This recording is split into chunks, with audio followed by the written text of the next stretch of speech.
ഭഗവാന്റെ അനുഗ്രഹം ലഭിച്ചാൽ എല്ലാവിധ വിഘ്നങ്ങൾ മാറുകയും നിങ്ങളുടെ എല്ലാവിധ പ്രശ്നങ്ങൾ തീരുന്നതിനും ഗണപതി ഭഗവാന്റെ അനുഗ്രഹം ലഭിച്ചാൽ മാത്രമേ നടക്കുകയുള്ളൂ. അതുകൊണ്ട് തന്നെ ഗണപതി ഭഗവാന്റെ അനുഗ്രഹങ്ങൾ ലഭിക്കാനായി ഗണപതി ക്ഷേത്രം സന്ദർശിക്കുകയും ഗണപതി ഹോമം കഴിപ്പിക്കുകയും ചെയ്യുക. കൂടാതെ ഗണപതി ഭഗവാന് കറുക വളരെ ഇഷ്ടമാണ്. അതുകൊണ്ട് തന്നെ കറുക കൊണ്ട് മാല കെട്ടി സമർപ്പിച്ചും ഭഗവാന് അപ്പം നിവേദിച്ചും ഭഗവാന്റെ അനുഗ്രഹങ്ങൾ ലഭിക്കാനായി പ്രാർത്ഥിക്കുക. നിങ്ങളുടെ ഏത് ആഗ്രഹങ്ങളും ഭഗവാൻ നിറവേറ്റിത്തരുന്നതാണ്.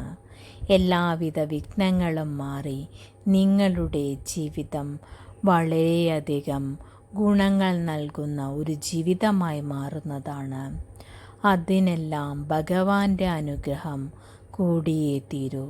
അതിന് നിങ്ങളെല്ലാവരും ഗണപതി മന്ത്രമായ ഓം ഗം ഗണപതായേ എന്ന മന്ത്രം 108 പ്രാവശ്യം വീതം എല്ലാ ദിവസവും ജപിക്കുക.